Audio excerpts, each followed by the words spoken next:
Welcome to Slayerfest 98. I'm Agatha Harkness, aka Ian Carlos Crawford, and my co-host today is Agatha's Quiet Insides. Adam Sass. Hi, Adam. Hi. Episode 7. Yeah, this is definitely the Agatha episode. I was thinking it was funny the other day how like when the show began, and I remember like being on here being like Agatha Harkness. Okay, now who's that? And then now like the entire internet is like quite keenly aware of who Agatha Harkness is. So joining us today, we have 3 amazing guests. First of all, is the timbre of Monica Rambeau's voice when she says, "Do it then." Justin Fraction. Hi, Justin. Hey. Hi, we're finally doing a Slayerfest together. This is exciting. What's up? Yeah. Yay. Okay, also with us is Agatha's glass of lawn wine. It's Philip Ellis. Hello. Philip. Oh my God, so many faves here today.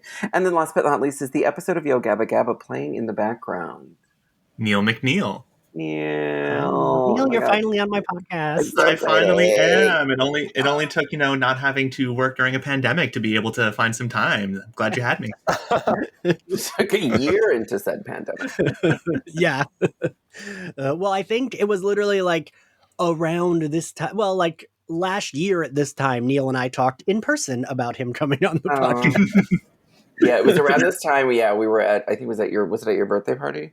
Yeah. Yeah, it was your birthday party, and everybody was like, I don't know, what's your job doing about this COVID thing? I don't know, nothing yet. I don't know. What do you think's going to happen? We were so young. It's definitely going to have that, like, Billy Zane and Titanic, like, hindsight. It's going to be like, no, it won't amount to, trust me, it won't amount to anything. You fools. So here we are talking about what I think was one of the gayest episodes of WandaVision. So the episode, we get a very, I know there's other things referencing it, or other things that are like influencing what's going on, but it's mostly Modern Family that we're doing for this bit. And I gotta say, I didn't expect to have so much of the sitcom for this episode, since it felt like they kind of like were done with doing that, but I like that they're still committing to it, even though like Wanda's depressed, she's clearly losing control, but we're still committing to a bit, which I really appreciate. It was good timing to have everything kind of work out where, we are doing this sort of, the whole sitcom world sort of deconstructs and fall away as, get into this like more, we brought it in when Malcolm in the Middle, and then now with Modern Family and et cetera, and all this kind of talking to the camera, bringing in a little reality show business. It was good to like see everyone, like Wanda and Vision specifically, like where their heads are at and all this, like, because we haven't actually gotten in with them. We've only seen this sort of sitcom facade of them, and the two of them just being like, oh wait, this is going on, and acknowledging the situation was, I think, the perfect timing for that. Yeah, and so we get her, she's laying in bed, she's depressed, it's very much like the other episodes, it would be like there would be a hint of Vision being like, wait a minute, what's going on? But then it would go away. But this is more like, nope, Vision is done with whatever the fuck she's doing, and she knows that there are going to be consequences for what has happened. So she's kind of just like laying in bed, the kids come up to bother her, and she's like, Mommy's not sleeping, she's just resting her eyes. Adam and I have talked about this. I do like the progression of her motherhood, almost like when she's in the 60s sitcom, she's very like, smiley mom, nothing's wrong. And as we get into like the 90s with the Malcolm in the Middle stuff, she was very like, someone better be like dead or bleeding with all this noise. And here she's like, mommy's resting, which like the 50s and 60s Wanda would have never done. But like that fits with like the eras. Oh, sure. She is Julie Bowen in this episode. Like even like she the way she's acting sort of late in the sort of later scenes, she is like channeling that. But also, it's very much the like the sitcom paradigm has kind of moved beyond Perfect Housewife, it's vibe, and now it's like, oh no, we understand that motherhood is hard work, and so like she's just going to be really really harried the entire time. It's a very modern sitcom thing to be like to do the funny depression. It's because it's honestly definitely like I'm very glad that we're introducing these queer characters with the funny depressed mom. It's very gay. It's very relatable. It is. It's just like, oh, she's having meltdown. she was mere seconds away from like picking a bottle of white wine out from under her bed to mommy drink wine all day, and then like putting it on, stenciling it on a little plaque and hanging it in her kitchen. I love that Billy just comes in there and he's like, my head feels weird. It's really noisy. And she just does not have the energy to even deal with him at the moment. Not at all. Like, because she has the insight into what that means. And she's still just like, just please leave. And I love the reveal of like she pulls up the covers and she's still in her fucking like very silly out of place costume. And it's funny too because it's like, because Billy's like he's hearing voices not just of like regular in people's heads. He's hearing the like trapped masses like screaming to break free underneath as well. He's quite troubled. So what you're saying is we're traumatizing a gay character before he even gets into his early teens? What I'm saying is this is the perfect this is the perfect crucible for creating what is sure to be a wonderful gay rep character who will be played by an actor I'm sure the entire community will love and not turn against. So not Noah Centineo is what we're saying? I was like, whoever plays him is absolutely fucked. I love that the twins say that their game is freaking out, and we get the little cutaway of their game literally like turning from like NES to like Atari to just Uno, and the TV's on. I like the like bit of her losing control of her powers just to like add to like depressed / stressed mom. She gets her confessional, and I love that when she's like, sometimes you unintentionally expand the hex you built, and it's like she's delivering it in like a jokey way, but we get the shot of like everyone screaming in terror as it like is expanding. Yeah, I was expecting like an Arrested Development sort of ukulele kind of moment. We do get some great plinky plonky music later on, I have to say. They did not disappoint in the music department, obviously, in this episode. So then she just gives a little like, gotta be a case of the Mondays, am I right? And I love her like she's totally phoning in, delivering this like silly line, and then like immediately she has this look on her face that we have seen before where it's like, oh, she's so upset, she's so traumatized, fuck. And then it just cuts to the credits, which are, Neil, you're a big happy endings person, aren't you? I squealed in my apartment at 12:30 because I don't know if you guys stayed up to watch it too, and Disney Plus was down for 20 minutes, just constantly refreshing, trying to make sure that I wasn't missing something.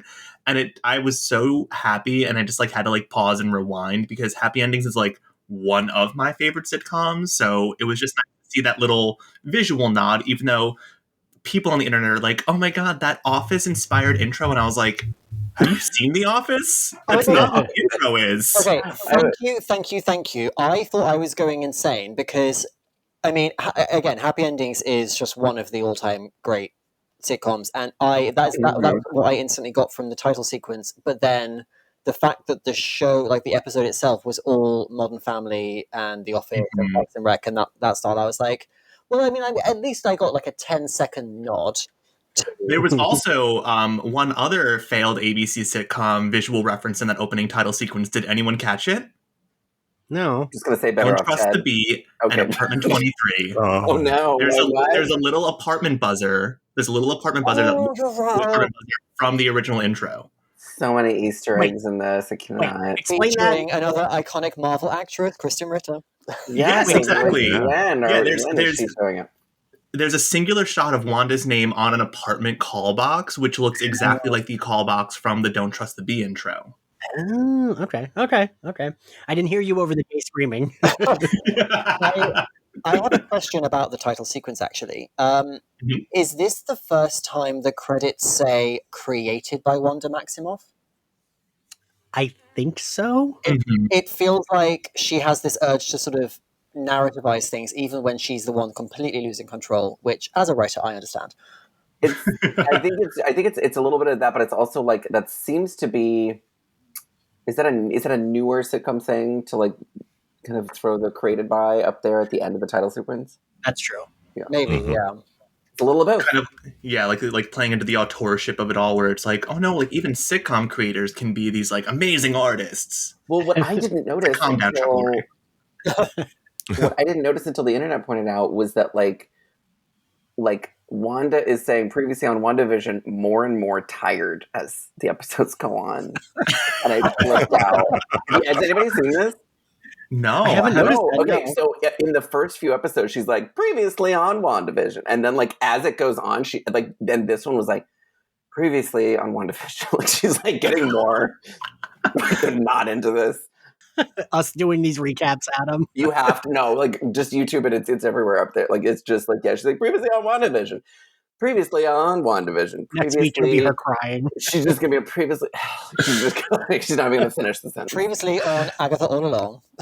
Previously on, you all watch the show. I don't need to say it. Like, so we then cut to the new sword base that they've set up, this like whatever camp. The only thing important about this is that Hayward mentions the one woman mentions that the broadcast has gone dark, it's dead air, and then Hayward says they launched today. So one assumes that I feel like these last few episodes will all take place like within a day or two of each other. Mm-hmm. And then we cut to Vision waking up where he was left at the circus. I do love anytime they do the like widescreen and like go out to full that screen. aspect ratio change, yeah. Yeah. Makes me feel like a real film student. I'm like, oh, it's changing. Oh, that means something different. I'm like, I noticed it. Ooh. Oh, the screen is getting more modern. I love the idea that the entire sword camp was turned into a like circus. It just that like brings me so much joy that she's like, these fucking clowns are gonna be literal clowns, and she did the thing. And Darcy being an escape artist, that's gotta be, she knows what she's doing there. She's like, you're gonna get out of this. Like, right? Everyone else is kind of this caricature of like what it means to be in this sort of 3-ring circus, and Darcy's like, no, I'm getting the fuck out. Yeah, that's what I was thinking too. I was like, I feel like that was on purpose. I don't know. Yeah, and she was. I mean, I know she was probably only like under the spell for like a few minutes or like a few hours or whatever, but she did not have like the very traumatized wake up that everybody else has had. And she also knew going into the hex what was awaiting her, so I think she was more mentally prepared for this. Yeah. Yeah. Her and Vision are immediately like very fun to watch together. Oh yeah. And I mean, that might just be like Darcy is fun to watch, so her paired with anyone. Like, you know, I loved her with Monica and Wu, but I love her with Vision because I like the idea of this like Vision before was like super serious, and now he's super serious, but also like silly dad. And those two put together make him very charming to me. Like I felt very about him before, even in the comics, I felt very whatever. I think I more liked him because he was attached to Scarlet Witch. But in this, I feel like they've really done a good job of making me really like Vision as a character. It's funny because like Darcy is kind of like, and Kat Dennings really is really a like a spice that brings out the undernotes in a lot of actors. Yeah. Like it's just people just seem to get on their game in scenes with her. Yeah, so Darcy immediately thinks that Vision is hitting on her because he's like, we locked eyes. We knew there was an understanding. And she's just like, hard pass, and walks away, and he has to follow her. She breaks out of her chains really easily. I mean, if you want to talk about a classic sitcom miscommunication, there are a million other ways he could have phrased that. But it just did set up for a very, very funny. She's like, nope. And then like a few minutes later, she's like, fine, I'll go out with you, but I'm ordering the lobster. Yeah. Yeah, 100%. That was like definitely something that like Phil Dunphy would have said in Modern Family. Like, just like, I'm like, you didn't need to say it that way. The twins, so we cut back to the house. The twins are talking about Uncle Pietro. Wanda tells them he isn't their uncle. She also has this very like breakdown Modern Family type like parent moment where she's like, you think I know all the answers? I have all the answers. Well, I don't. And that's just it. Which I appreciate the like Wanda going through it. Like before it was more you knew she was going through it because she gave like a longing look, and now it's like she's just explicitly saying, I'm going through it. I'm gonna sit down and watch TV all day. Don't look at me or talk to me, which is relatable. There's a knock at her door. She uses her powers to open it because she knows it's Agnes. She doesn't even need to look. And Agnes offers to look after the kids for her for the day to give mommy some mom time. and we get like a really good Kathryn Hahn is just so good, which is something I will probably say 800 more times during this recording. Wait, hold on. The room is starting to spin. Kathryn Hahn's good. She's a good. Okay.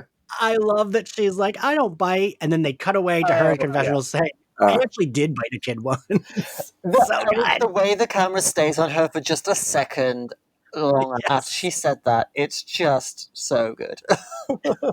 Yeah, because I know there's been like a lot of, I will say the time I realized I was like, ooh, I love this actor was when she was in Parks and Rec.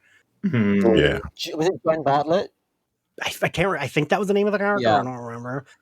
She was Paul Rudd's like political, like analyst or advisor or whatever. Right.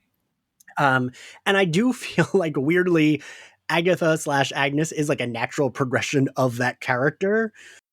She was very like chaotic, neutral, I guess, because she like didn't care, right? Like she was like, oh, I like you. Like she genuinely liked Leslie and Ben, but still like stabbed them in the back at every moment she could get, just because to her it was like, this is the job we're doing. It's just politics. It's nothing personal, but I am going to destroy you. And if I don't, well, then great. Yeah. She has a very Emma Frost type vibe. Yeah. Where it's just, it seems like, yes, a great villainess, but also like, seems like she could very fluidly sort of lead the good team. It's very like, if you're still alive when all this is over, we should totally have lunch. Yes. She will convince Wanda that killing that dog was nothing personal. Well, was it even a real dog to begin with? I don't even know what's a real dog. I can't even interrogate this too closely because I'll get upset.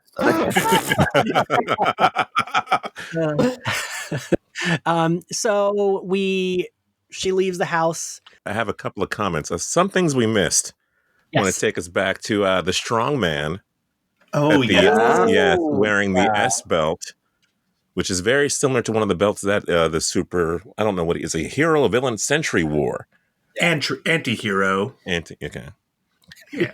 That's the first thing I noticed that we, and also Agnes coming in wearing her purple outfit, which is very similar to, I guess you could say, an updated version of what she would wear now versus what she usually wears with that, with the brooch and the purple shawl and the stuff. And I thought that was a pretty good thing. She's getting closer. She's getting closer to how she normally. She has that funny gag about having a mole, which was obviously typically mark of a witch in olden times. Right.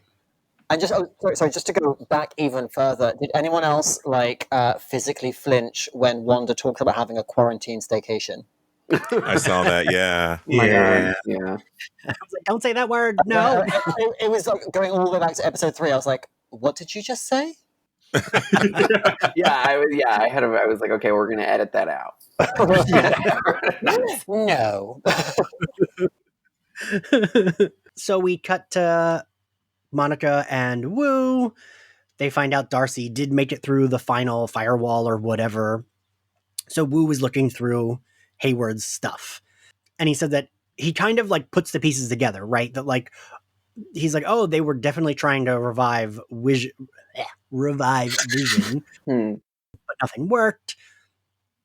And I have a question for all of you. So they meet their contact that Monica said like 85 times in the last 2 episodes, my contact, without saying a name. Mm-hmm. Do we think that officer wasn't actually the contact, right? I don't know. I feel like that was another fake out, in my opinion. I think there's a lot of misdirection here with this show, and I feel like they are intentionally leading us down certain paths that are ultimately not going to end up paying off in any way, but that's kind of half the fun of it.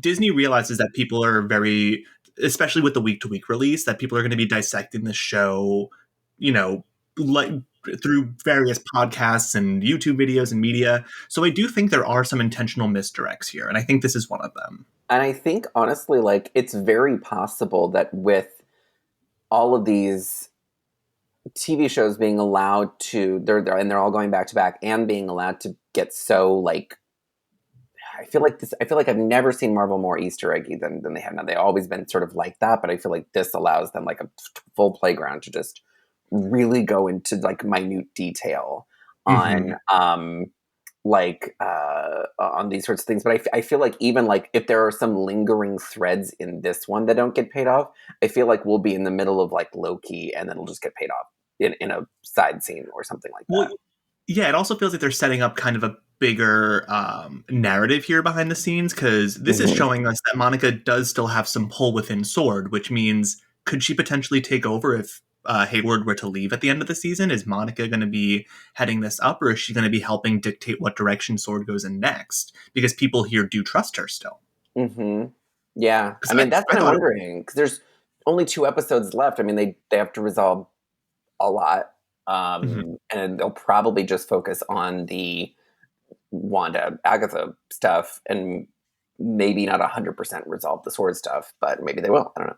Well, especially if it's going to carry over into Loki and they bring in the Time Variance Agency, it's kind of, it's an interesting way to be like, okay, these organizations are going to play a much bigger part in the narrative moving forward, and it's not just S.H.I.E.L.D. There are other forces at work, other people within these organizations that are going to be building out bigger roles. So maybe this character is going to pop up in another Marvel thing, which would be super cool. I mean, it's totally possible they could, Captain Marvel 2 could follow the Sword shenanigans. And really be based in that, in the way Captain America did the S.H.I.E.L.D. shenanigans. Well, so I will say, one of the only things that I felt like the MCU like did kind of wrong was so early on have S.H.I.E.L.D. fall apart. I felt like it would have been a bigger impact if it felt like we just established S.H.I.E.L.D., we got Agents of S.H.I.E.L.D., and then literally that year S.H.I.E.L.D. fell apart. So I felt like there wasn't enough of like, ooh, we know some of these characters that are corrupt. It was like, oh, that character was in, had 2 lines in one movie and now they're bad. Okay, sure, I don't care. I feel like that would have been an interesting thing to reveal towards the end of Civil War if it was just like, man, you can't trust anybody. Yes, and that was something where like S.H.I.E.L.D. was doing these Sokovia Accords to like control these heroes a little bit more. So that brings me to like the only thing I'm a little bit worried about is I hope that it's Monica gets control of S.H.I.E.L.D. or Sword, and then is able to like it does its thing. I don't want it to be another big agency where it's like, oh look, now it's all falling apart again because Hayward, the like head, is corrupt. And like I get that is a current theme in most things in government, but for me, for like storytelling aspect, I'm like, ugh, just like don't have them again. Then if we're gonna have another organization that's supposed to be this big thing, and then they're like corrupt from the inside and blah blah. For me, I'm like, we already did that. Yeah, and we don't need any superhero narrative that kind of can be, draw parallels between these loner heroes and the people who storm a capital when they feel like it.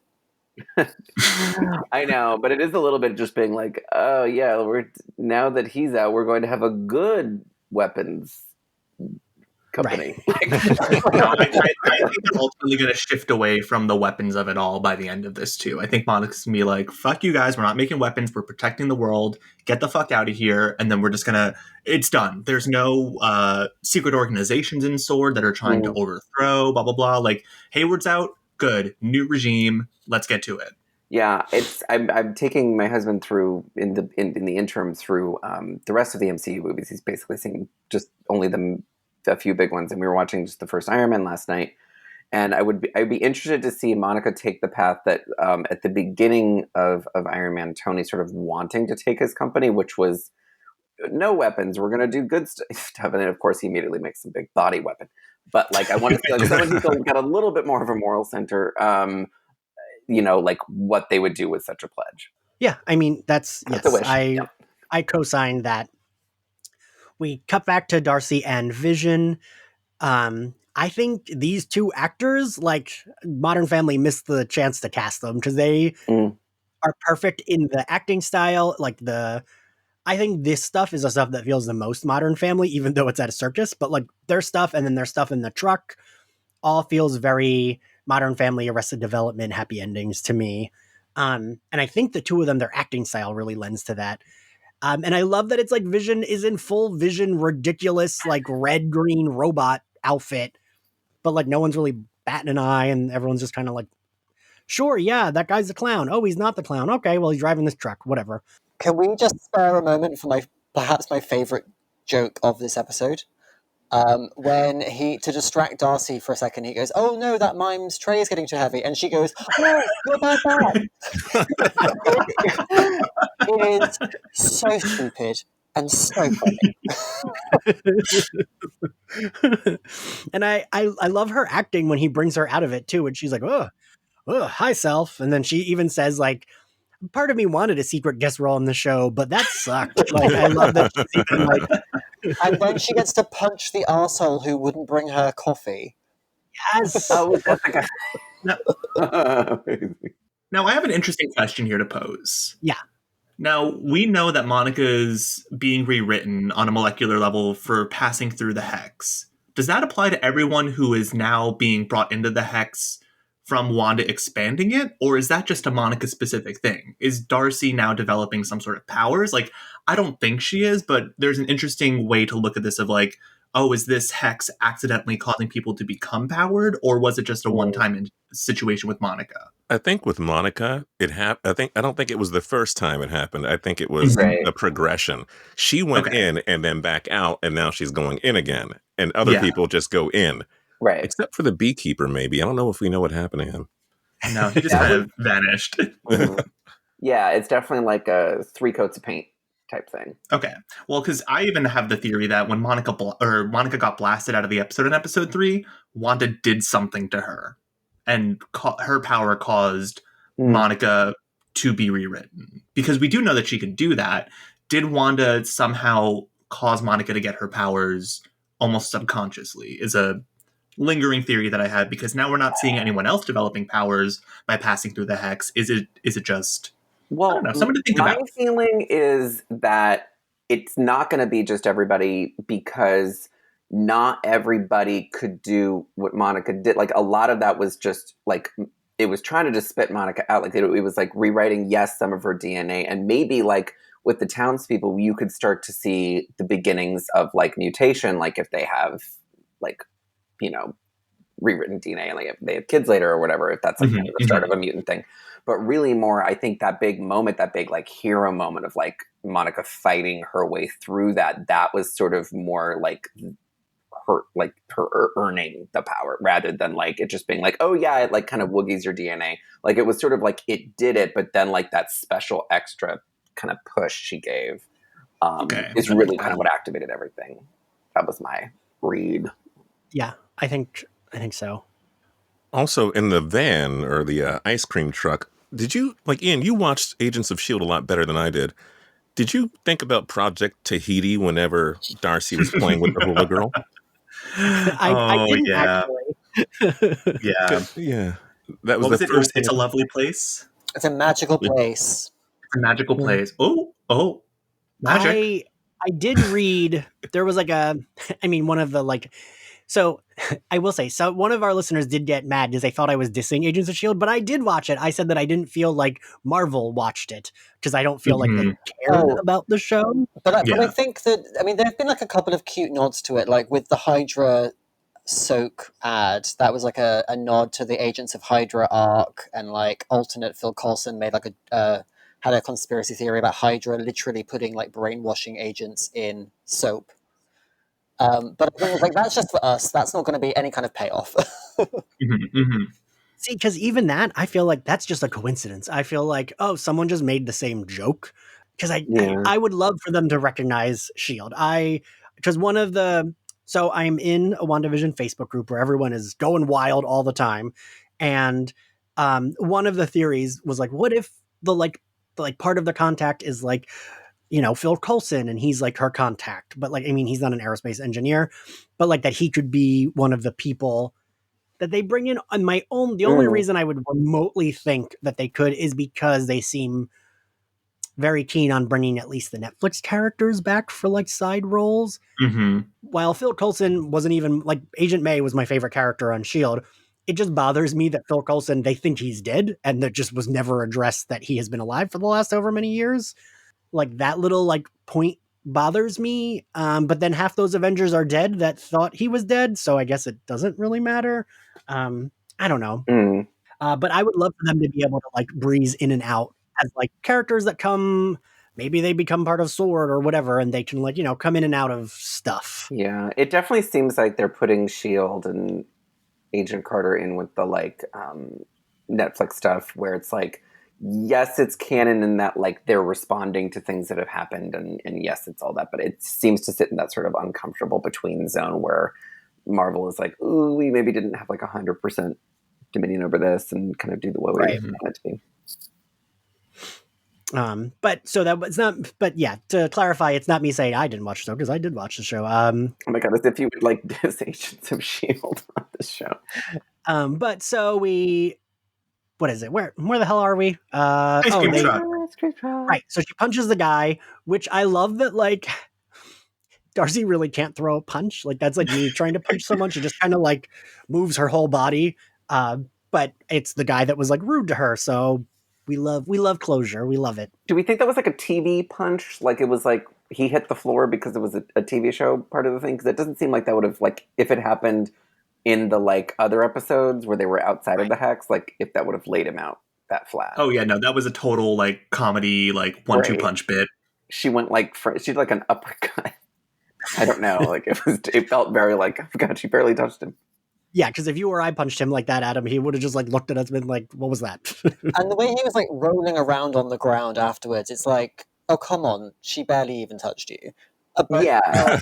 And then they get into the van, and he's like, Vision like shuts the door. And he's like, so sorry, can't hear you. Yeah. Oh, we were booked by the agency. We're double booked. I'm sorry. And it's just like, I would love it if we found out that basically they just said to Paul Bettany, just like, oh, just ad lib something funny at this point, like, and just say whatever the hell you want. Like, he seems to go extra British in that moment. I mean, you are right, Adam. A lot of his bits do feel like bits they would have given Phil Dunphy in Modern Family. 100%. I mean, like they were, and they've been. I mean, and he's been doing that. Like some of his like best stuff throughout has been like in the 70s part where he was like, yeah, like so she's about 4 months along, and they do that like wonderful like nod, shake head, disagreement, and then agreement. Yeah. Yeah, he's been sort of goofy dad throughout history. So I think, yeah, he's been definitely like really honing in on. Yeah. And I love that Darcy had said she has answers, but then immediately the things he asks her, she does not have the answers to.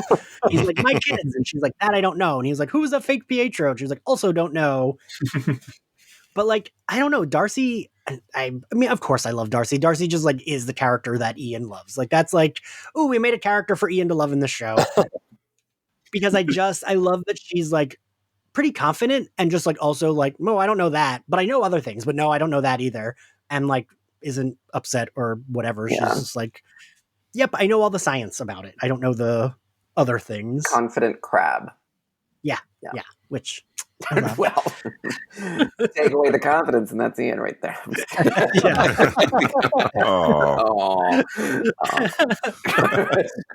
We get Wanda alone in her house. The house keeps shifting. The like TV so we get the weird bit of like everything shifting, but then she uses her powers to kind of put it back to like make it right. Which again, I still don't know that we'll get there, but I don't know what that says about like what she's in control of and what she's not in control of, because it's messing up, but she gets it back. I think it's kind of like a Schrodinger's cat situation where if she's not looking at it, it has the ability to change into what it could potentially be. But if she's looking at it and she has direct contact with it, she could change it back and kind of manipulate it. Her powers right now are being strained because of how big the hex is. So she can't exactly keep control of everything within her immediate periphery. Like she has to be focused now.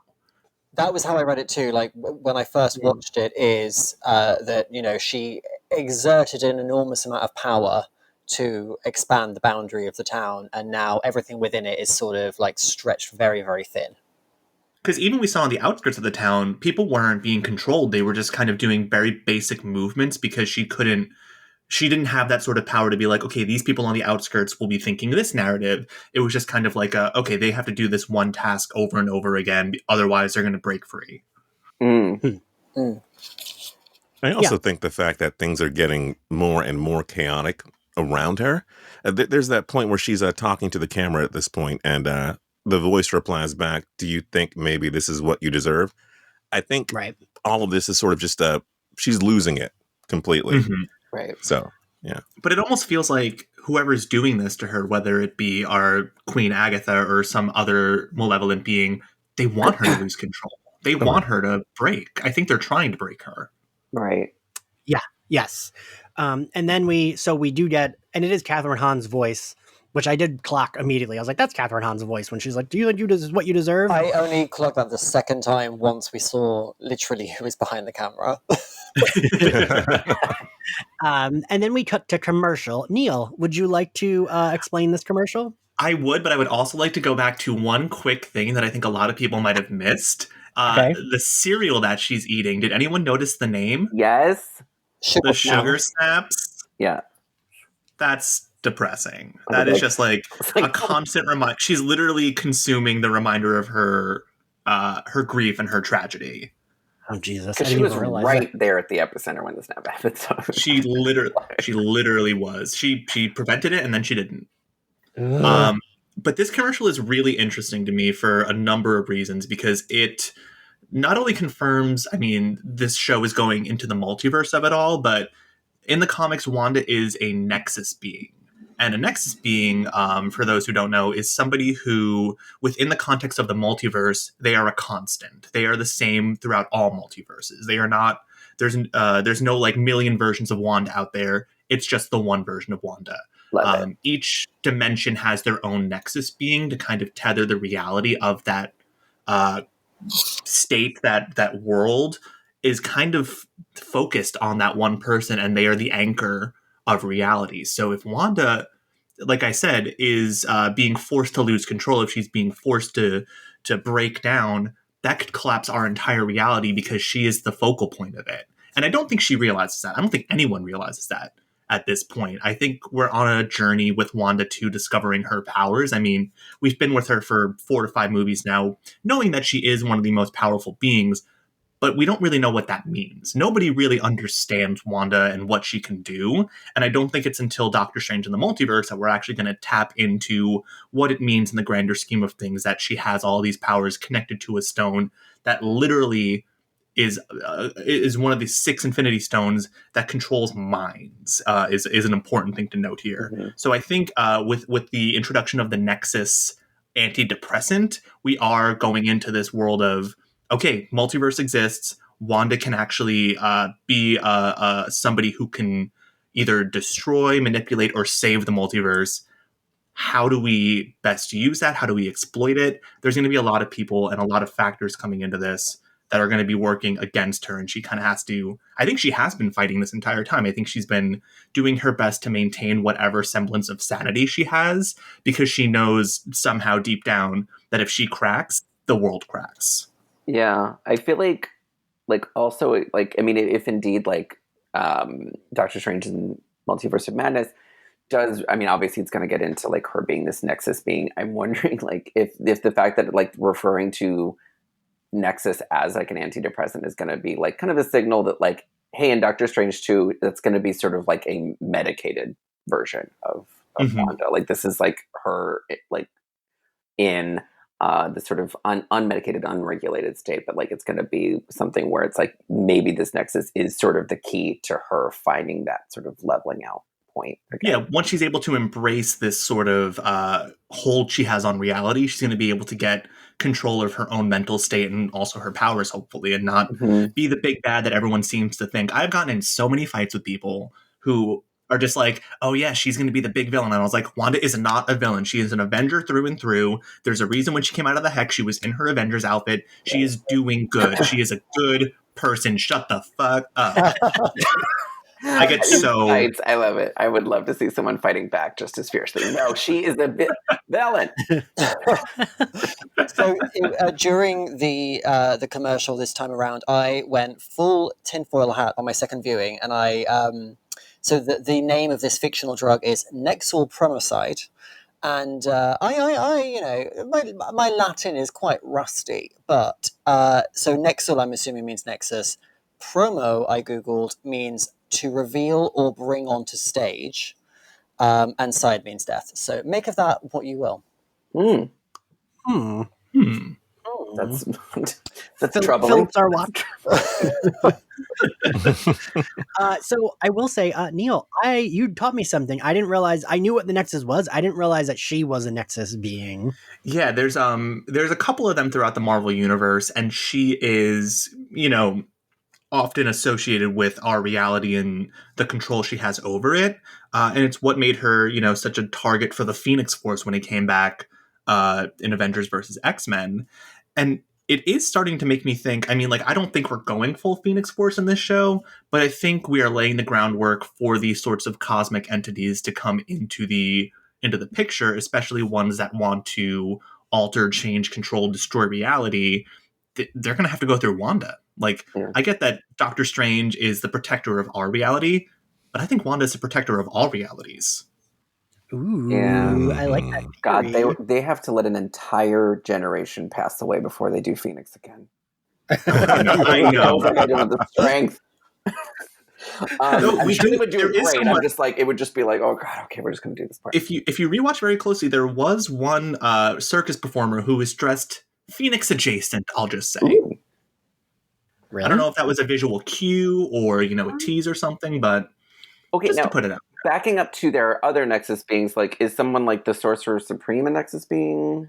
No, because there's different versions of Doctor Strange that can exist within the multiverse. Got it. Okay, so different versions of the Ancient One and all that sort of thing. Someone who has that doesn't necessarily mean having an awareness of the multiverse. It just means you are not duplicatable.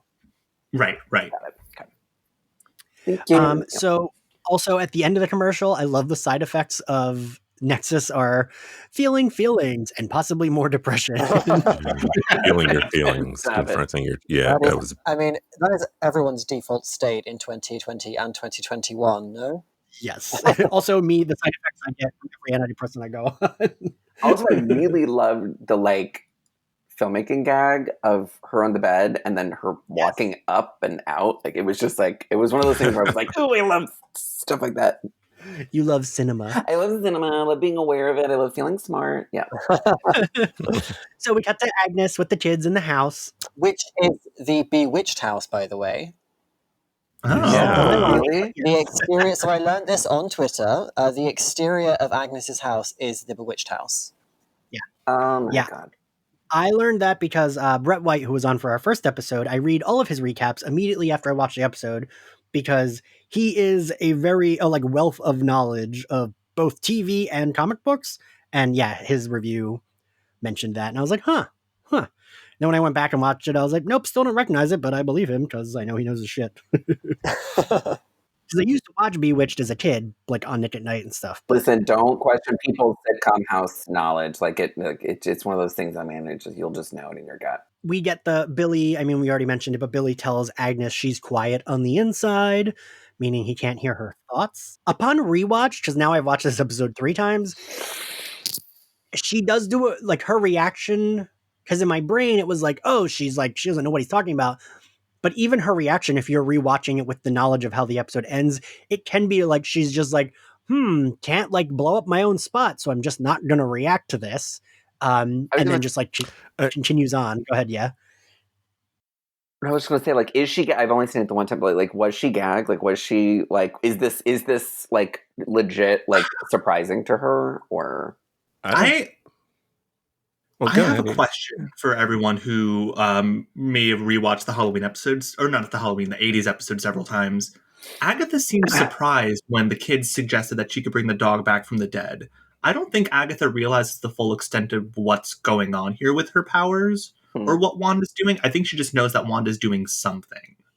I think Agatha isn't privy to the entire plan as it stands. She just knows go in here and make Wanda chaotic, essentially. Oh, see, I think something slightly different. I think everything Agatha has been doing as Agnes is to try and push Wanda to use her powers to kind of test and see how powerful she is. So she killed the dog to see if Wanda... Oh, yeah, I was going to say, that's the... Because she's the Yo Magic shark, right? We're all kind of feeling that right now, or is that not Yo Magic? Now I am. Okay. I was a little let down that they didn't include... She was the Yo Magic shark all along in the we'll get to what I think at the end because we'll have a lot to speak on at the end. So I like the bit where like she's like, "Of course your mom's gonna be fine. She's super mom," and she looks directly into the camera and does like one of those looks. And then they give her cutaway to her confessional, where she's like, "What am I supposed to tell her? The 10-year-old that his mother is cuckoo for Cocoa Puffs?"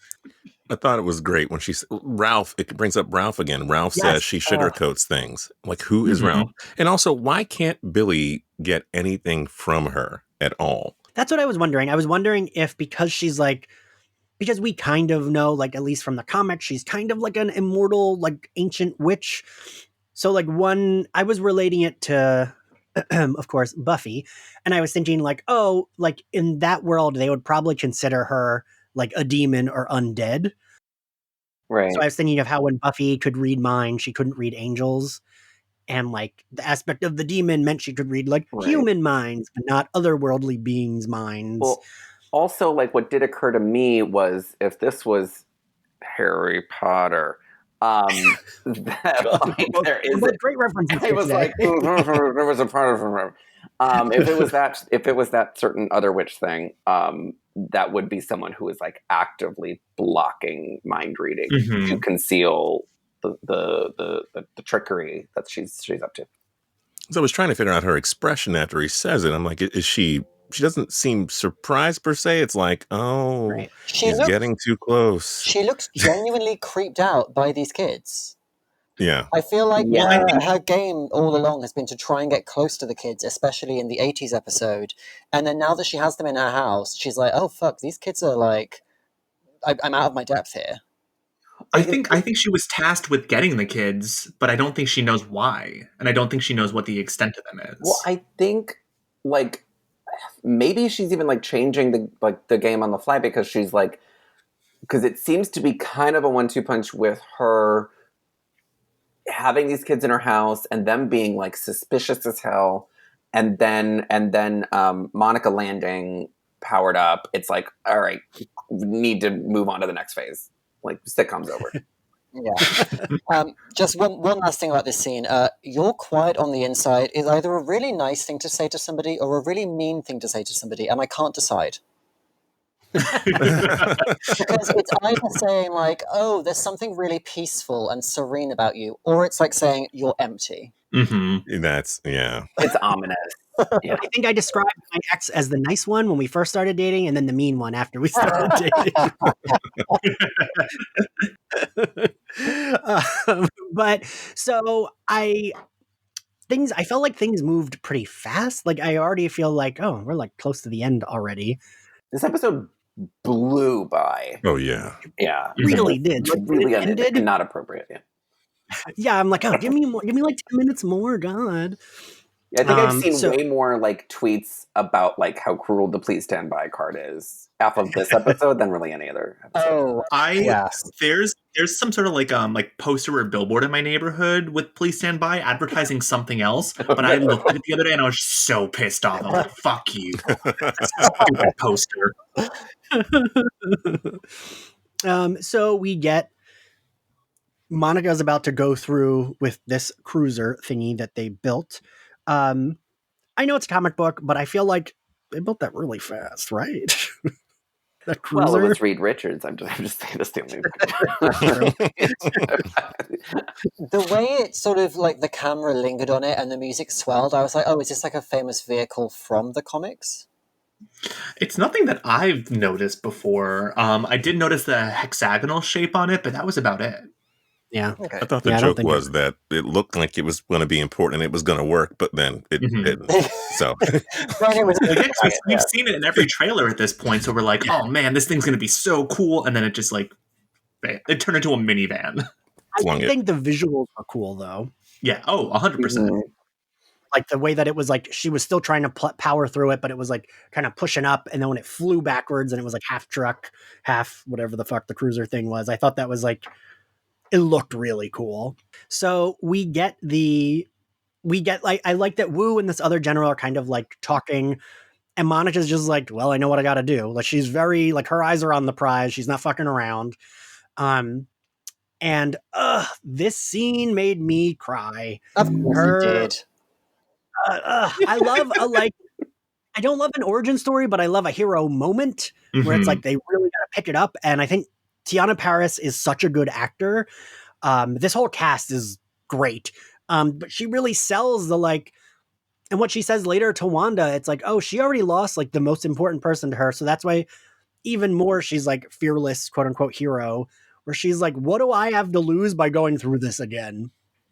I I think, and you've hit the nail on the head. It's like superhero, and I was saying before we were recording, like superhero origin movies at this point are kind of redundant. This scene gave us in, I want to say, like a maximum of 30 seconds, everything we need to know about Monica as a person and as a character, and like what kind of superhero she is going to be. The fact that she gets her powers by forcing her way through this unbreakable barrier in order to try and reach and help somebody else who's in pain is like such a brilliant origin story. I was arguing with someone about. Oh, go ahead. I was gonna say it was a really cool splash page moment. Like we haven't had one of those in WandaVision yet. Like I could picture like a 2-page spread of just this moment. Yes. Yeah, with the costumes and the different outfits. Yeah. Justin?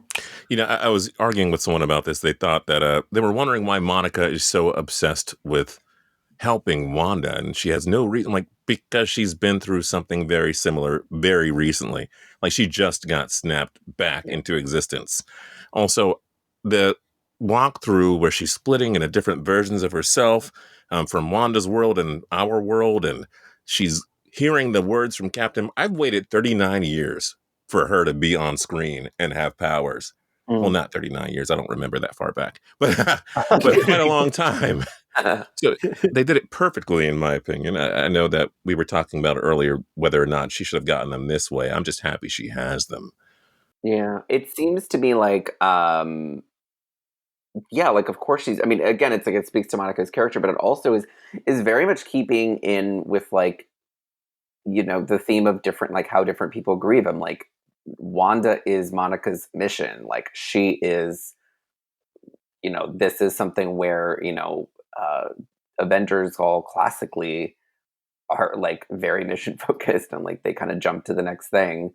And they kind of become all consumed with that thing. And so I think this is absolutely going to be really exciting to see, obviously, her, I mean, we'll get to that at the end, but her kind of face off. So what you're saying is Wanda is Monica's hyperfixation to get through her depression. Exactly.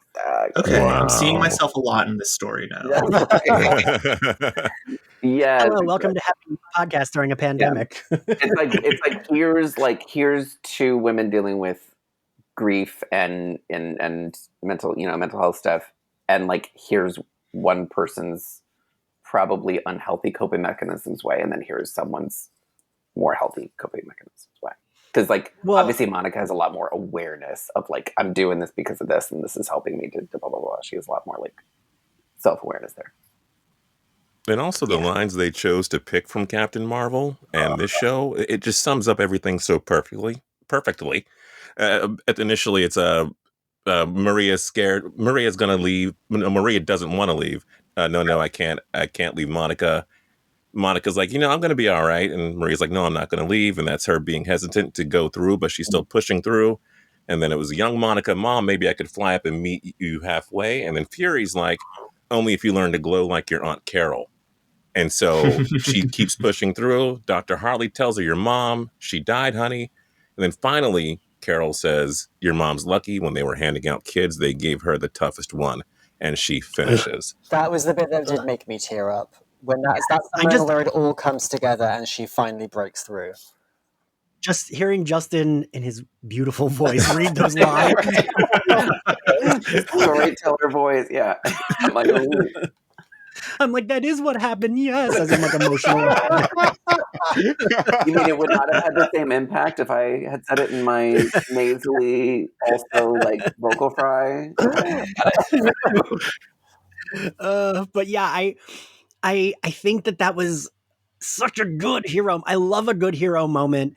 I've been thinking about it a lot lately, how heroes, I was talking to a friend who like didn't love the Avengers part of the Marvel stuff, but he liked a lot of the surrounding, like he liked Black Panther and Captain Marvel, but not like the Avengers stuff because he found Tony Stark and Captain America like not interesting.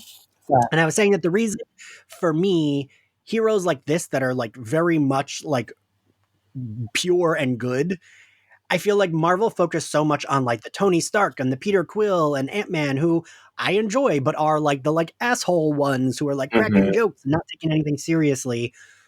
I think heroes like this are very important within those stories as well, because if everyone's a jokey asshole, then like we're not taking anything seriously. I need a character who is like taking the saving of people seriously and like genuinely is doing it because they're a good person, not just because like they're a rich, smart person so they can create something to save people.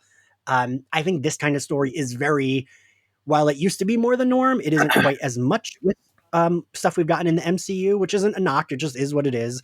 That's why I think people like Captain America and Black Panther and like Monica Rambeau are like important to this universe, because they are people that we can, they're characters that we can watch and rely that they do want what's best. There's no shady deal going on behind the scenes or whatever. We're not going to learn the character sold all these weapons or whatever, like Tony Stark did. Right. And I don't know. I just think characters like that aren't as common these days. So I really appreciate seeing them and hearing her have those like background voices as she presses through.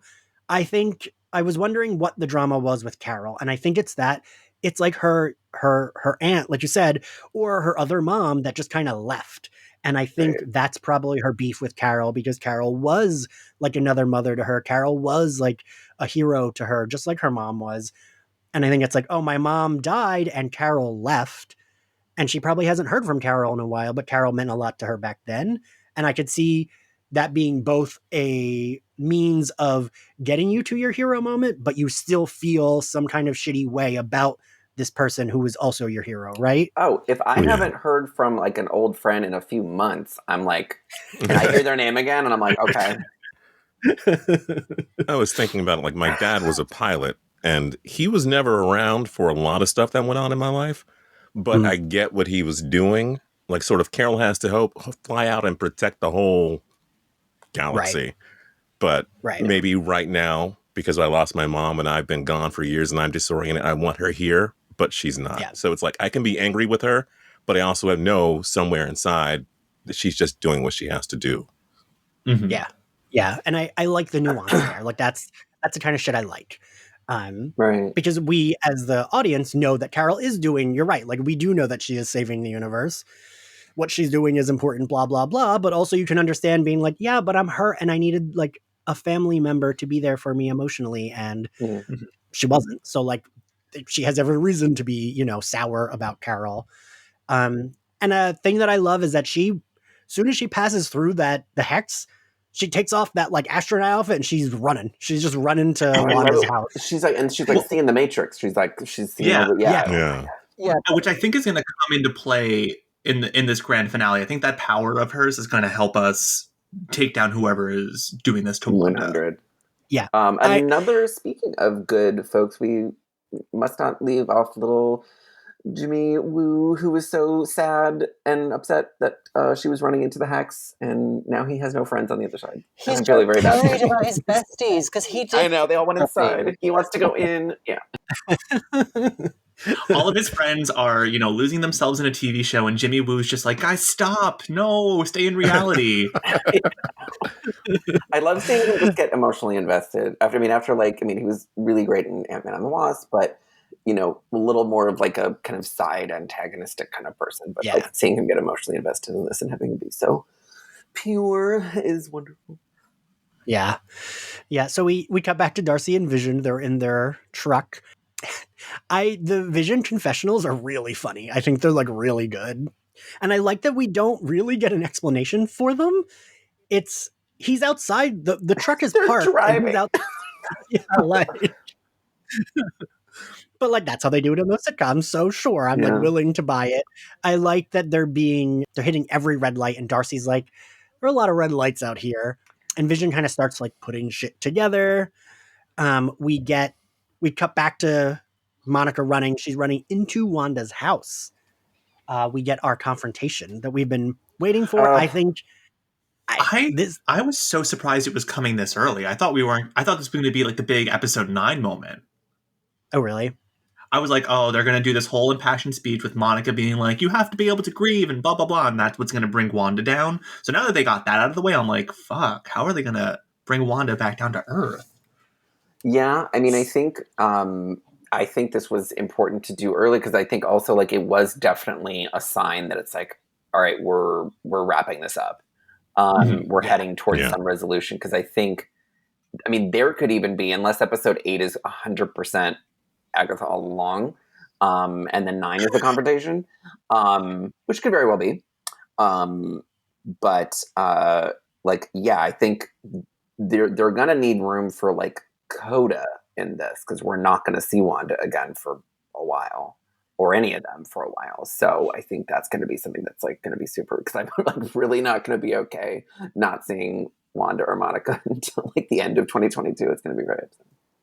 See, I think that this was like Wanda and her were having their confrontation, but I think now that they've gotten that out of the way and Wanda does know, like after whatever that reveal was at the end, I think now it's like, oh, they can fight side by side. And it's like, she will help Wanda. I think Vision and Darcy will arrive there. Darcy will know. Darcy will be able to figure out, do the like thing where she's like figuring out how they fix the problem while Vision, Monica, and Wanda are fighting side by side against Agnes and whoever else is there. I think there's going to be like way too much exposition flying around and confrontation flying around to have done this scene between Wanda and Monica like later on.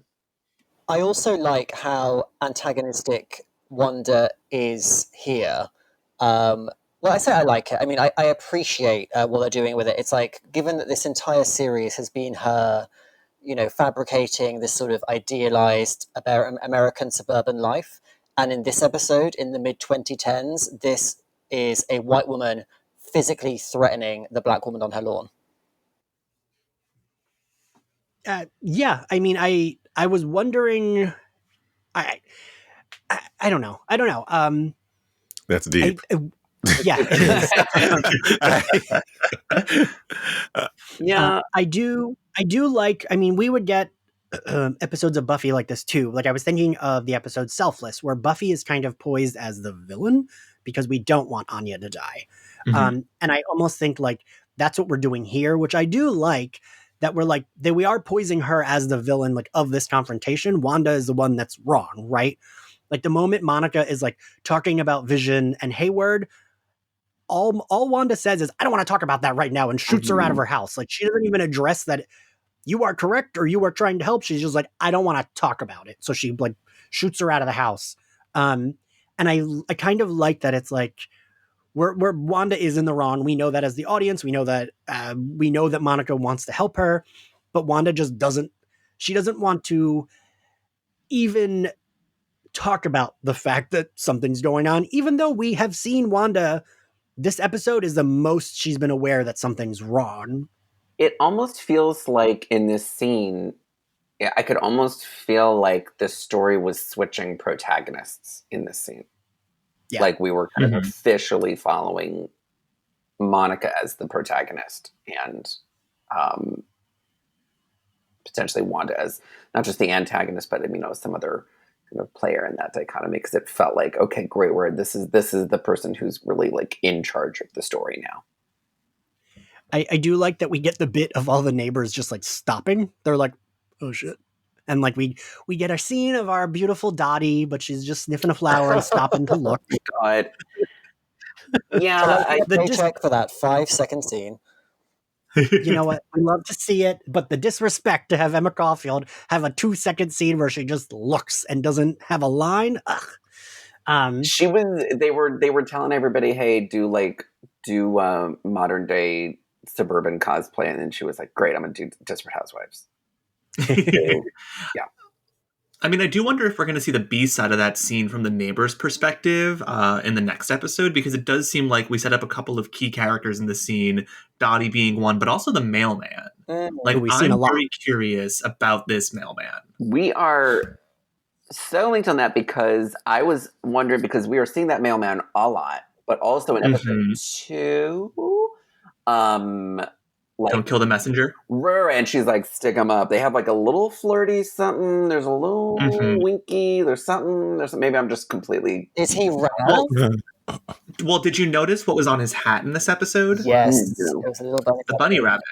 And then his shirt said Is he the bunny? Oh my god. Is he the bunny? Is he Mr. Scratchy? Is he like some sort of familiar who is like running around checking on people on her behalf? Yeah. My current theory is that he is whoever owned the house next door to Wanda and Vision's. Because we will see Agatha, fly in to kind of start manipulating the situation. Did she go into this house, turn this man into a bunny, and is like, "This is my life now"? Because I feel like in episode 2, he was in the same scene as Senior Scratchy because she was like standing outside Wanda's house with her bunny. Okay. I did read Wonka's theory that Senior Scratchy is Doctor Strange. Oh my god! And it's like, you know what?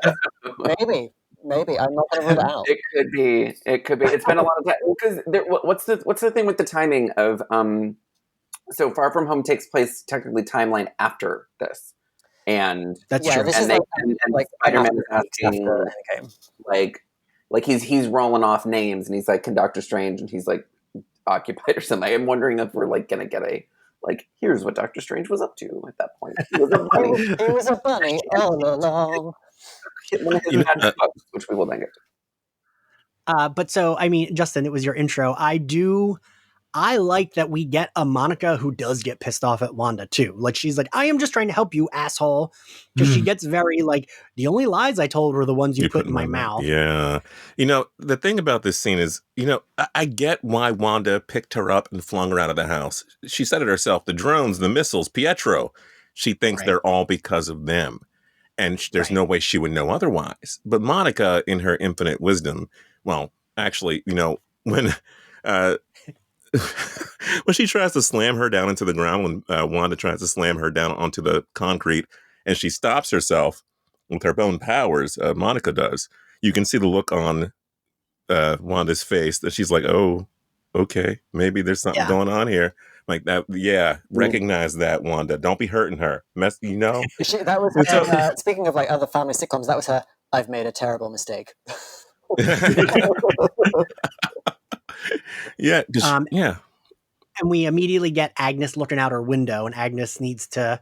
The thing I'm wondering is, does Agnes know who Monica is? Does she know what Sword is? Does she know they're camped out? Or is she kind of just like, is Agatha more like this villain that like those are just annoyances? They're like mosquitoes to her. Like the Sword base isn't a threat. They're just annoying humans that are maybe like interfering sometimes. Or is she like, oh shit, these are the people I've been avoiding. I've been trying to cover up. I'm wondering which it is, because realistically, Agatha probably could like boot any of these humans out of Westview as well. I would think. I think she's keeping her eye on the prize. I think there is some I think there's some reason that she's doing everything, probably involving the twins, it's probably not involving Vision. That's probably Sword's bag. But I think definitely like she's like, I've heard she's like 10,000 years old. Is that like correct? Like she's she old. Right. She's like an ancient being, so I'm sure she's not worried about freaking U.S. Director Hayward. Stupid. Can't even get his team out of the hacks. Her goal is Wanda here, and I think she was actually using the whole Vision of it all to kind of exploit Wanda to get to this point of instability. But now that Vision is no longer needed, she doesn't fucking care. And it's kind of interesting that she takes Wanda to her house. You would think, you have this big old spooky basement. You don't want the one woman who could, create or destroy reality to go in here unless you have a plan for that. I think she's changing it up on the fly. I think she was approaching that because if Agatha is sort of overseeing the jumps in time, she's like, all right, well, we're out of sitcom eras. So we're at modern day. And also I think the arrival of Monica and a super powered Monica is sort of like, all right, there's a ticking clock on this. Now let's go to the third act of what I'm planning here. Yeah. So Agnes comes out. Wanda seems to be in a thrall once Agnes comes out, I think, right? Was that...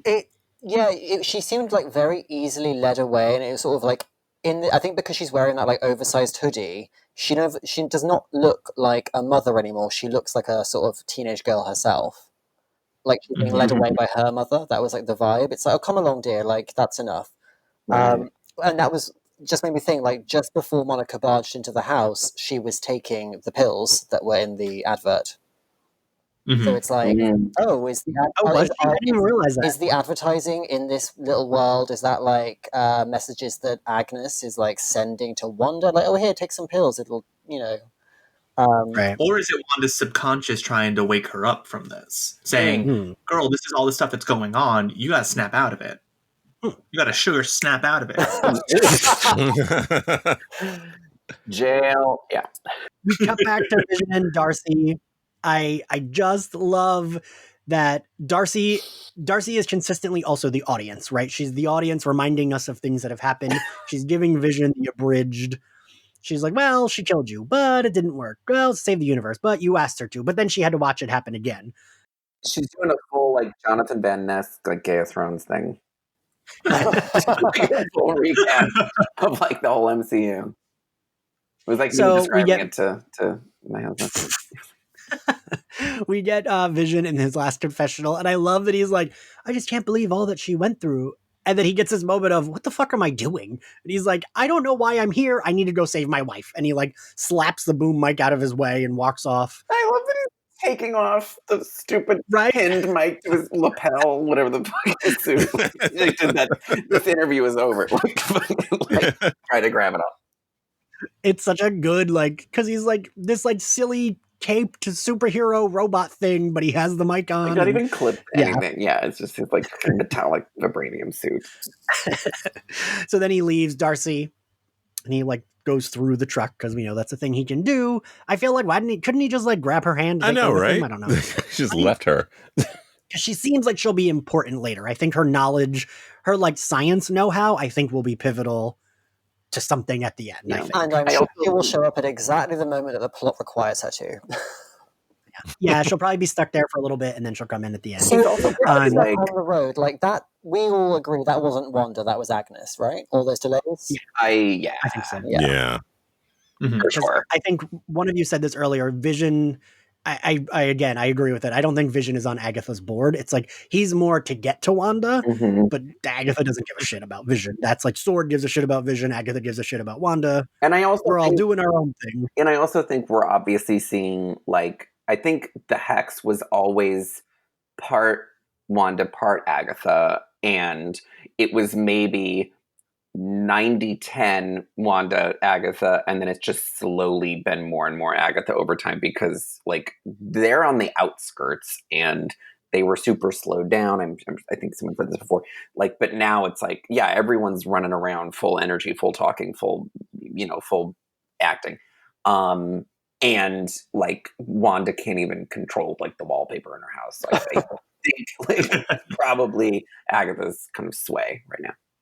So we cut back to Wanda in Agnes's house, which is immediately, we saw it in the previous scene with Agatha and the kids, but we see more of like how creepy the house is. Like everything else has been very era appropriate. This looks like a witch's house, right? Like it just does. Well, it's not got that bright, colorful sitcom palette. It is dark in there. It was like the drapes were drawn. Everything's very insular, and Zach and I, for our My Bloody Judy podcast that we do that talks about horror, that is part of Slayerfest. We just watched The People Under the Stairs, and I kept thinking of the house. Like that very much. That's what Agnes's house looks like on the inside, is a house from People Under the Stairs. Yeah, like a Texas Chainsaw, even kind of where it's like something horrific is gonna just very suddenly blurt out of the door at any minute. And she sees the rope. She looks at the rabbit at Senor Scratchy, and then she sees that giant fucking cicada. Oh my god! Like that was giving me full like Clarice in Buffalo Bill's house. Like that was like. I think there was even like a moth in there too. Like it was just some is And like with the Yo Gabba Gabba playing, I thought it was like very good at like subtly creepy because Wanda's like, wait a minute, something's off about this house. Because, I'm sorry, like, aren't the boys meant to be like 10 years old? And like Agatha being like 1,000,000 years old is like, oh yeah, 10-year-olds, they watch this ridiculous Gabba Gabba shit, right? When that's for toddlers. Like that detail alone was just so off-putting. Yeah, she looks and sees that like the sandwiches are kind of eaten, and then she remembers, oh, my children are supposed to be in this house. Right. But I get it. She was so fucking mad at Monica that she's like, wasn't thinking, and then she's like, oh, wait a minute, my children are in this room, but they're not here. Where are they? Which Agatha tells her, oh, go check on the basement. Which is a murder cellar. Even before she gets to that spooky dungeon bit, there is a tarp with blood in clear view right in front of her. That was a murder cellar, and she just carries on walking through it. Like, that was the thing. Like, I was like, I don't know if I would have kept. She had to really proceed through several hallways. This reminded me, Neil. I know you and Philip both. I don't know, Justin. Did you watch The Magicians, Justin? Of course. Wow. I couldn't remember. Whoa. I feel like there are like 8 other gays I know that I have DM'd about The Magicians, and I can never keep track of like who those 8 are because the rest of them did not watch that show.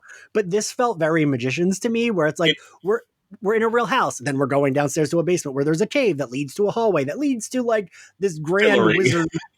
Yeah. We're literally headed to the throne room. Yeah, exactly. All that, That's what it reminded me of. In a good way, because I love it, right? I don't know if anybody plays like purple. If everybody plays Breath of the Wild, but those purple vines were very that like oh yeah goo, that Breath of the Wild goo, where it's like ooh, you can't evil, it can't proceed. Yeah. And Adam, you'll appreciate this. This is where the aspect ratio changes again. I literally whispered, "It's getting spooky" when this was happening. Yeah, it was. I can't believe she kept going because I was expecting to see like Mrs. Bates's like skeleton in a rocking chair. Like, there was just so much gnarly shit. She was like just walking past just to keep going. I would believe that this spooky dungeon exists in a house in Jersey. So like the fact that she's not even questioning it, she's like, oh yeah, this is typical for the suburb of New Jersey. Yeah. I mean, Justin and I grew up in the suburbs of New Jersey, and yes, it would exist in one of them. Yeah, I was cracking up as soon as he said it. So I'm like, maybe this is what basements look like in Sokovia. We don't know. Also, well, so she sees that book that's like glowing, that is clearly something to do with what's going on, and I see like 8 different people post that when Doctor Strange looks at like whatever wall of books, there's one missing. And how this could be that book. Also, they were saying that like while Strange was snapped, like during the blip, like she could have gotten the book. Like she could have been. There was no one protecting our reality. Right. There was no one protecting our reality during that time. She actually could have come over from any number of different worlds in the multiverse to be like, yeah, I want to take over this world. So, did a deep dive on what because there's so many different like magic books. I know a lot of people have been saying this Darkhold.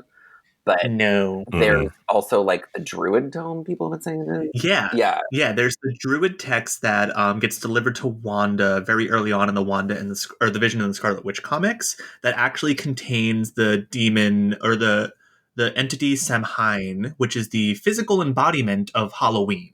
I do know that because I am a Michael Myers movie fan.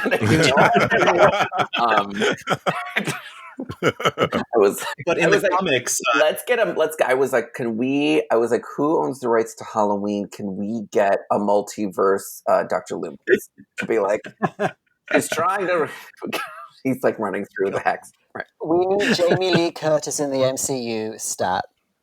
Get her in there. Get a Pleasance like look-alike to just be running around in that overcoat, brandishing a revolver, going, "You gotta get Agatha."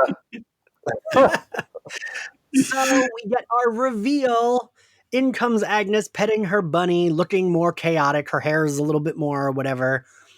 I like that she's still Agnes / Agatha, but like has like a older lady tone to her when she's like, "Oh dear, so nice to finally meet you," and like is petting the rabbit, has like a very weird look on her face. She had like sitcom cute hair 20 seconds ago, and then she's coming down right here. Yes. Like, she unbrushed her hair to come right out there.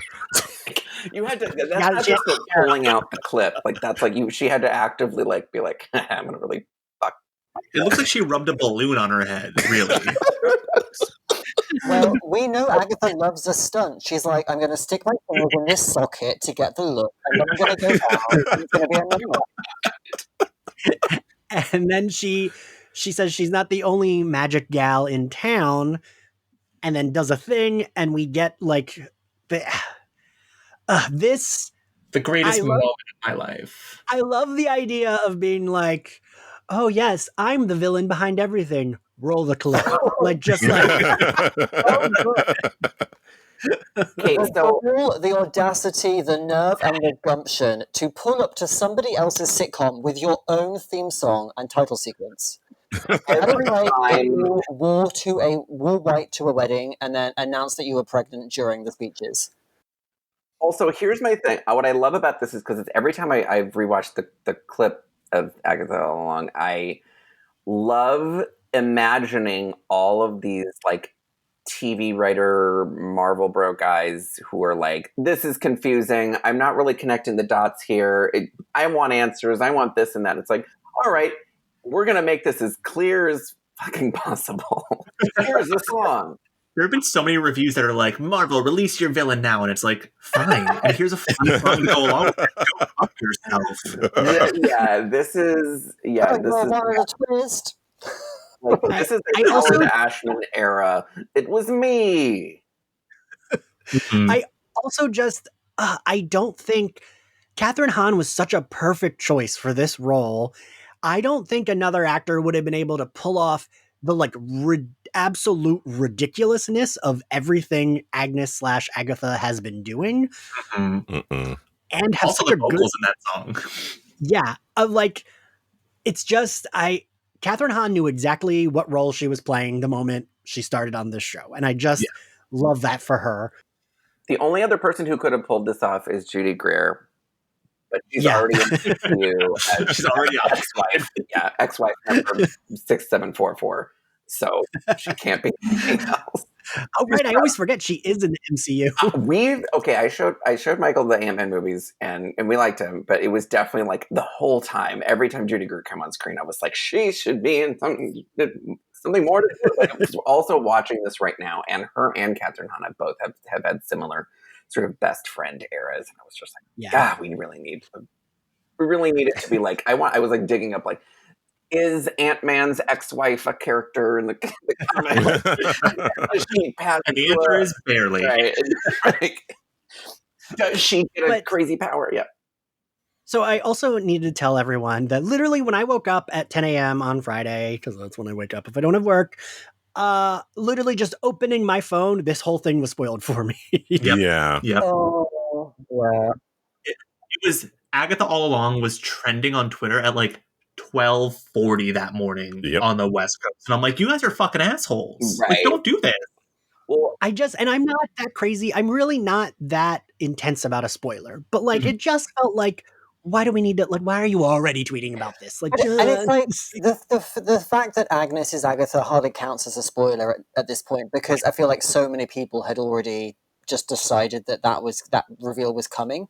But it's the fact that, if you see Agatha All Along trending, that saps the joy out of like the sheer panache with which it is delivered.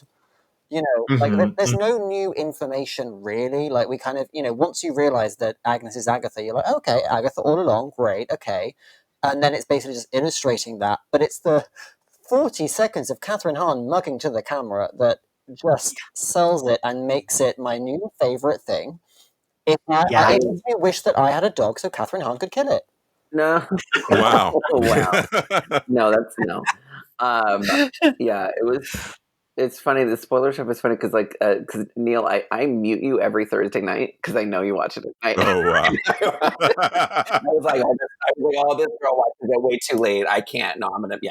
So I just want everyone to know I will never tweet an actual spoiler for a show. I will just say, I really love this. And then just leave it at that. Too risky. Too risky. I will say, a friend did get mad at me because I won Friday. It was like, oh, I love this so much. Tiana Paris and Kathryn Hahn deserve Emmys. And I was like, but you can apply that to every episode. But so I stopped tweeting about. Well, that's the other thing where like I was talking with my family about like this. I was like, yeah, we have to watch it so early because like they spoil stuff on Twitter, and like they were like, well, on Friday mornings, why don't you just not go on Twitter? And I was like, you don't understand. I just had a load of strangers in my DMs. I was like, come DM me so I don't have to talk about it on main. And yeah. Also, like, Ian, you'll get texted. Like, yes,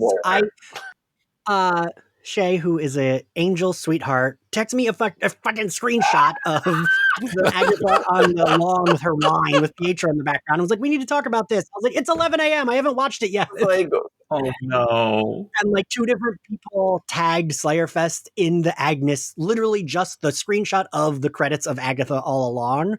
And I was like, man, can't like, it's the morning. We can wait till the night. Yeah. So I'm the new Secretary of Education, and I am declaring that we need 3 mandatory courses for everyone in high school. We need sex education. We need here's how you do your taxes and health insurance stuff. And here is how you handle watching a spoilery show with your friends. That's how I feel about Drag Race too. It's like, it's my hatred for anyone who will tweet Drag Race spoilers on the East Coast applies to me tweeting about WandaVision immediately afterwards. I'm like, I ain't gonna say shit. I'm not gonna directly call out any single character from this episode for at least 24 hours because I'm not a jerk. Oh, Neil, what a guy. Yeah, but I feel like we do need like a time zone in which it's like, okay, now you can start making your content. Exactly. My general rule, 48 hours. I will not post anything. I won't even say Agatha all along on Twitter for 48 hours. I would say 24 hours if you were putting a hashtag, because then that is people's responsibility to mute the hashtag. Yes. That's always an option. I agree. And I always make sure to hashtag just in case. So I also got a call that like, not only do I love this bit of the theme song, I love seeing where Agatha fit in, but god damn it, Kathryn Hahn does such a good witch cackle. Like, it was such a cool but perfect note to end on of her just fucking cackling and like having a good time. Like, I like seeing this villain who's like, oh yeah, I'm gonna have a lot of fun destroying this woman's life. Like,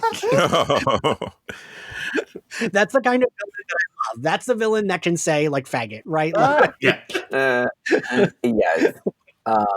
Yeah, it's definitely it's a great like permission slip to have these extra stylized tones that the show has had, because like you can't really see any other like MCU villain coming close to like, okay, now like cackle like fucking Wicked Witch of the West. No, make it more cartoony. No, keep going. Make it louder. Even honestly, even like growing up watching like Wizard of Oz, I was like, God, do you think like after like they yelled cut, like the actress play the Wicked Witch was just like, is that too much? Like, should I like roll it back? Like, it's big.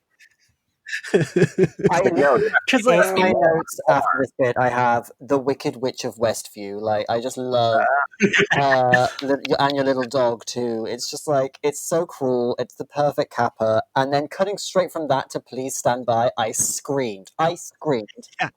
It was rude as hell. Yes, I like, even though I knew that it was a 30-minute episode, it's still this episode felt so short. I think because there was so much happening and it was all enjoyable. Like, when it went to those credits, I was like, wait, but we just got to the middle of the episode. And it was like, oh no, this has been 30 minutes. Like, who started that rumor that these were all going to be an hour at the end? That's a great question. I know where it stems from. It stems from an interview with Kevin Feige saying that WandaVision in total is 6 hours of content. And then people kind of did the math backwards and they were like, oh, well, that means these last 3 episodes are an hour each because we've only gotten 3 hours worth of content. Interesting. Which makes sense. Count those 7 minutes of credits, though. No, I think it did. I honestly do think it did. That's not good. Sorry to everybody in those credits, but well, I will say everyone was tossing that image around, and I was like, "This is not a Marvel image. I do not believe any of this." Yeah, because anytime someone's like, people are retweeting something that doesn't have a link, I'm like, "Nope, this is bullshit. Like I got, and so I kept seeing that, and it was the same Jennifer image. Lawrence hasn't been cast, you mean? Oh my god, the WandaVision group has been going wild about Jennifer Lawrence being cast. And I'm like, this is someone's YouTube channel. They're just saying shit. Do you really think she'd touch this after everything she did to get out of X-Men? She did not want to be in that. She did not want to be in a superhero franchise. She wants to be playing 51-year-old women from like that's what she wants to be doing right now. She wants to do Joy 2, Electric Boogaloo. Right. So we get our first mid-credit scene, which is Monica sneaking around the house. She opens. What the hell do they call those doors? Storm cellar. They're storms. Yeah. Okay. Yeah. Whatever. But she can see the purple because when we saw her come through the hatch, she can see. I think it was Justin who said it's like the Matrix. She can see all that shit. So she's seeing the purple. Quicksilver approaches her, says Snooper's gonna snoop. And I can't tell if when she turns to him, her eyes are more purple than they were blue. And it's that she saw the energy that was the purple energy on those vines. I can't tell if that means she's under Agatha's thrall or if that just means that she's matching the powers. I have something I noticed during Agatha all along. Like, I'm not sure what everyone decided they thought Pietro was, but she's on the grass having her, of course, lawn wine, and she's controlling Pietro as he's talking to Wanda at the door. But if he were working with her directly, why would she need to control him? I don't think he's working with her directly. I think she pulled him from the multiverse. That's what I think, yeah. So when he walks up to Monica at the end, and he says, Snooper's gonna snoop, I think he's snooping around himself. And he sees that she is too. Yeah, I would hope, but I feel like he's under the thrall and it's going to be like Frog marching her downstairs into the cellar, and there's going to be a big, like, well, kind of everyone's all here kind of confrontation moment. Interesting. Because I definitely do think the same thing. I think that Pietro, maybe she's from that multiverse, but she pulled him and then she was controlling him. But I think he is a real... Yeah. Because the sirens in the sword camp blared when Pietro arrived. When, like, either right before or right after Darcy says she recast Pietro, we hear the siren is going off. So we know something breached the hex. So I feel like that was Agatha pulling him from the multiverse to be here. And then, yeah, she's just controlling him with her powers. She got the wrong one. Right. Yeah. Well, no, I don't think she got the wrong one. I just think that within the multiverse, we all know that, you can't restore life is kind of what one of the theses of the show is that you can't bring the dead back. I think Agatha knowing that was like, fuck, I can't bring her actual brother back. I have to bring a version of Pietro. If I want to, instill all these memories in him and try to trick her, because there is that sort of cosmic familiarity with the two twins where she's like, I do recognize that you are a Pietro, but I don't recognize that you were my Pietro. But because she's in this confused state, she's able to be like, well, I guess I can rationalize it because things are so weird here. Right. Well, I think... Go ahead. I think we're going to get, like, I think it's going to be... I think Wanda and Pietro are going to be momentarily enthralled with Agatha, and then it's going to be basically Monica and Vision showing up, and they're going to be the only ones kind of resisting it.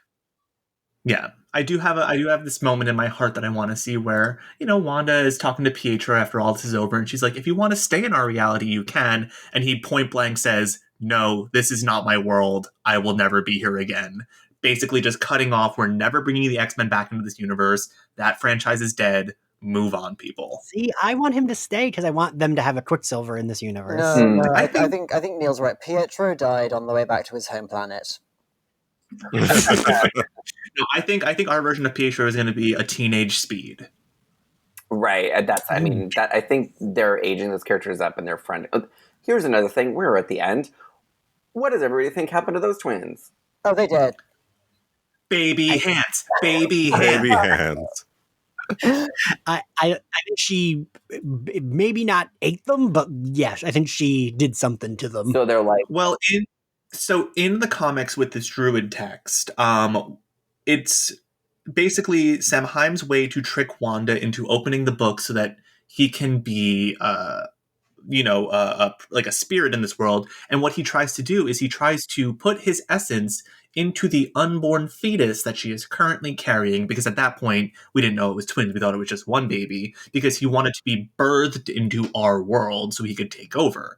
I think this is kind of a glory situation that we have on our hands, where Agatha's trying to get the twins to maybe use their life force, energy, whatever, to create a body for whoever she worships, to bring them into this world, to then either get back to her home world or to take over this world.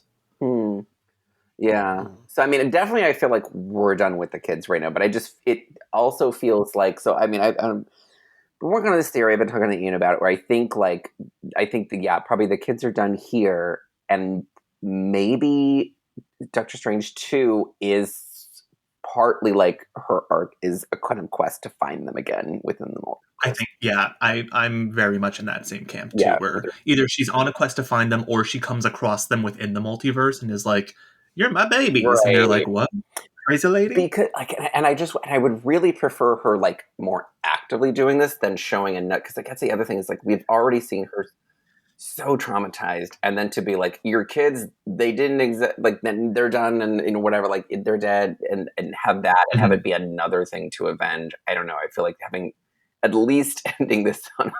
I would just really hope that if they're gone, the whole like season ends with Doctor Strange basically coming back and just being like, "Don't worry, they're alive. They're in the multiverse this way." Like, well, my whole thing with Pietro 2 being a Pietro from another world that was brought into ours, I don't think she can create life either from scratch. I think these are versions of Wanda babies that exist within the multiverse that she pulled into ours. So when they get sent back to their respective planets, they're going to be, or not planets, realities, they'll be aged up to their appropriate age now. All right. Well. So that's one thing, yeah, because I was like, if we're doing a Modern Family episode, like, that show's been on so long that pretty much every kid ended up being either a teenager or a 20-something, but the kids are still like 10 or 11, and I was like, when are we going to get our, like, 20-year-old hot gays? That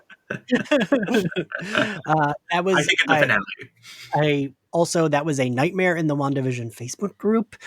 Someone posted how like happy they were that we were finally getting LGBTQ rep in the Marvel Universe. And oh boy, there were so many incel dudes that were like, "Oh, you're sexualizing children. You want them to be gay." And it's like, dummy, it's in the fucking comics. I fucking these fucking guys. But yeah, so that was a nightmare. Now that we're at the end of the episode, favorite outfit, Neil? The favorite outfit is going to be whatever Agatha flies in on. You get a hint of it before her outfit changes to that 1950s, 60s look that we first saw her in. You see like the tattered remains of her long flowy purple dress. I want to see that full costume. That's good. That is my favorite outfit of this episode, and it's going to be my favorite of the series. Yeah, her full Anderson sisters outfit, whatever she's got on. Justin, what's your favorite outfit? Monica wearing her sword outfit, which is sort of similar to her costume. Sort of. In that Marvel They're getting way. there. Yeah. Philip? So I'm torn between Darcy's thick and juicy escape artist outfit and the very simple but very cute suburban Modern Family Agatha purple sweater with a little blousey collar. And the I just think it's so perfectly Modern Family. Like it's so very much that show, that aesthetic. But I was like, I would wear that. Adam? Depression jammies. Mine is, Neil, love you so much because I have the exact same thing. I literally saw that and gasped, and then I realized a song was happening, and I was like, we'll revisit this in a second. I have a musical number to get to. Because like even the like, because it's like purple and black, and it looks like maybe there's a little bit of green, and like I'm gonna love it.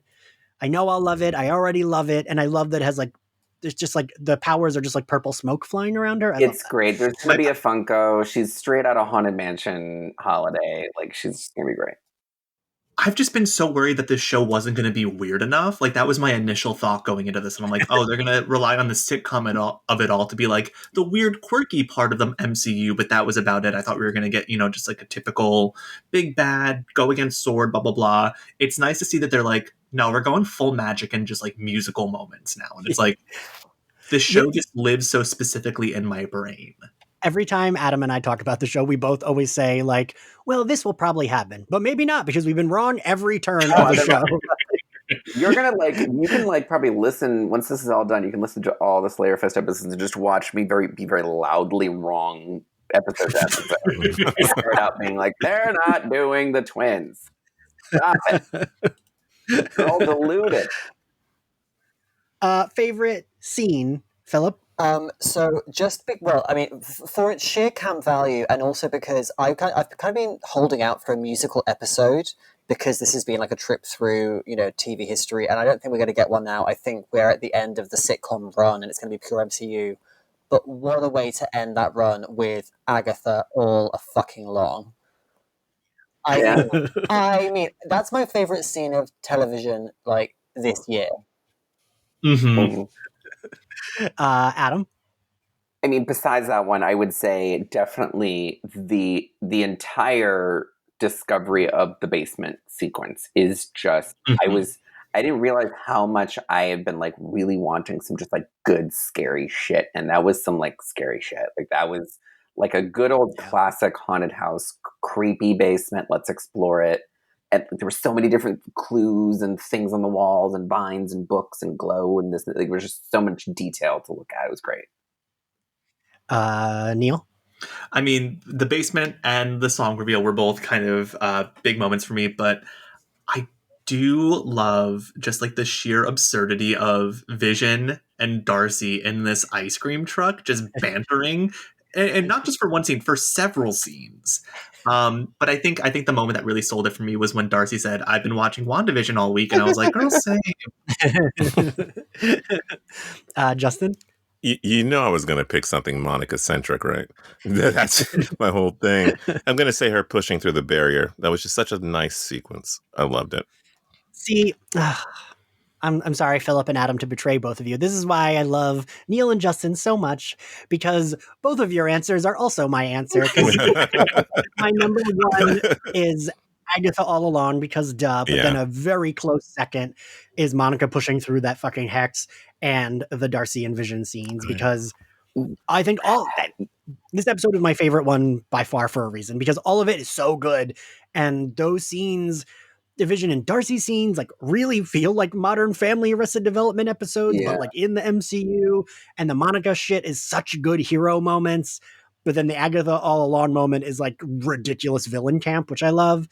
It's really unfair sort of bracketing on this, because like this episode's all the moments were better than maybe any other of the best moments in the other episode. Like it just keeps leveling, and that's not even to like shit on the other episodes. Like it's literally just leveling up in such a very intense, good way. Yeah. Grade, Adam? A triple plus. I don't know. This is fucking top A plus. Like, Justin? A plus. Philip? Yeah, I don't know how, but this show is getting better and better every week, so it's going to be an A plus plus plus. Neil? I'm going to give it an A minus for the sheer fact that I wanted it to go on for 30 more minutes. Yes. I was like, no, don't leave me there. That is fair. I give it an A plus. Don't leave me in my own reality. Don't go back to all of this. All right. Well, thank you all for joining us. Thank you all for listening. If you like Slayer Fest 98, you can find us on Spotify, Apple Podcasts, YouTube, and anywhere else you get your podcasts. You can find us on social media at SlayerFestX98. You can support us on Patreon, which helps keep the podcast going, and gives you access to mini episodes, our Facebook group, and more. If you want to follow me on social, I am at ENXCarlos. Justin, where can everyone find you? Justin Centric on Twitter. And Neil, where can everyone find you? At Neil_McNeil on Twitter. And Philip? I'm at Philip_Ellis. That's Philip with 1 L, Ellis with 2 on Twitter. And Adam? I'm the Adam Sass on Twitter, and you can buy my debut novel, Surrender Your Sons, wherever you buy your books.